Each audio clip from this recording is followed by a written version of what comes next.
He left me on read when I needed him most.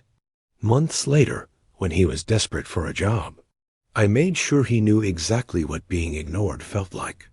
This is the story of how a little pettiness turned into the most satisfying revenge of my life. If you've ever been ghosted, disrespected, or made to feel like you didn't matter, then hit that like button, subscribe, and settle in. Because what you're about to hear will remind you that karma has a funny way of showing up right on time. Let me take you back about 8 months ago. I was in a transitional phase of my life.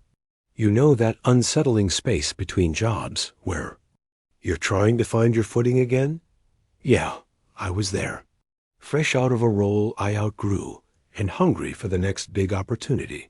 I had my eyes set on this company. Let's call it Zentratec. Zentratec was known for its innovative culture and rapid growth.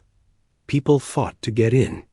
Naturally, I wanted some inside info, not just about the company perks, but the real stuff.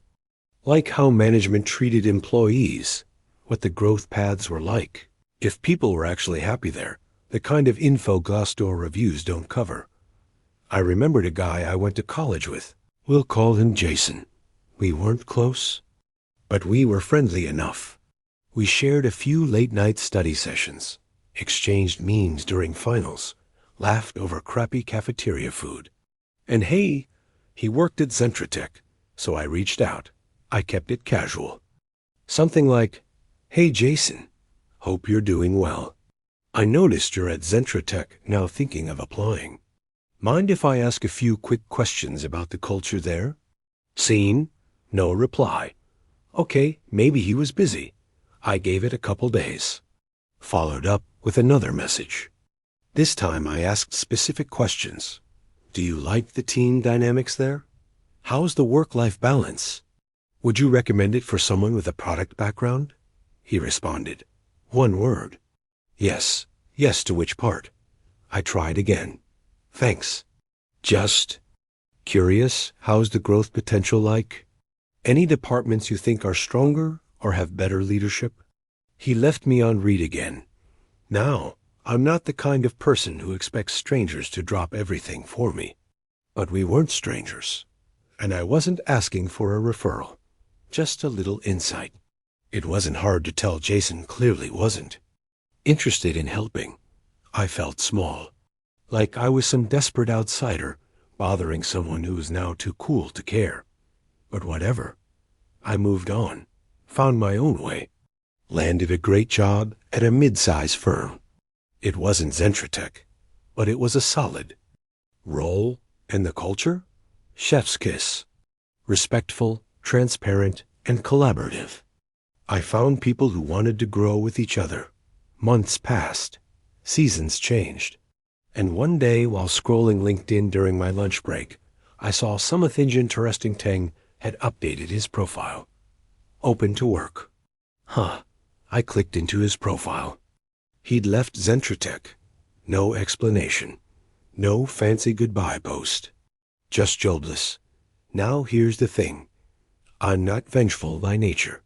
But something about seeing that little green ring on his profile gave me pause. Because suddenly, the roles were reversed.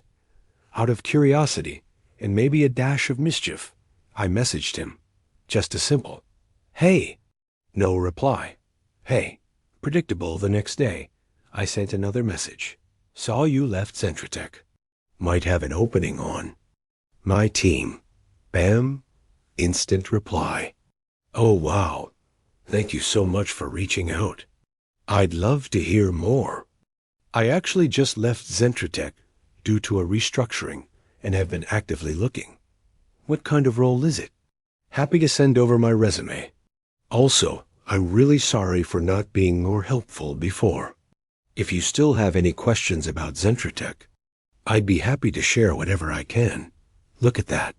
Suddenly, he had time. Suddenly, he remembered how to string together more than one word. I sat there staring at the message. My phone buzzed again. "I think you'd really like the engineering leadership there.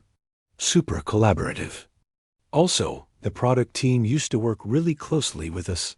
great synergy. Let me know what kind of opening you have.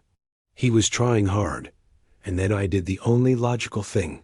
I blocked him, deleted the chat, closed LinkedIn. That was it. No confrontation. No explanation. Just silence. The same kind he served me months ago. And you know what? It felt amazing. Not because I hurt someone, but because I finally reclaimed the power I gave away. Jason made me feel like I didn't matter. Like my time wasn't worth his. But when the tables turned, he was all eagerness and apologies. It wasn't about the job. It was about self-respect. And sure, maybe it was a little petty. But in that moment, it felt like justice. There's something deeply satisfying about quiet revenge. No shouting, no drama. Just a clean, cold reminder that how you treat people matters. Especially when you think they can't help you. I imagine Jason sitting there, waiting, refreshing his inbox, wondering why I went silent. Maybe replaying how he ignored me. Maybe not. Either way, that green open to work circle stayed on his profile a long time. In the end, it wasn't just about revenge. It was about value. And knowing that the people who dismissed you, they often come back around, sometimes with a smile, sometimes with regret. If this story gave you chills, smash that like button. Drop a comment below telling us about the time you served someone sweet justice.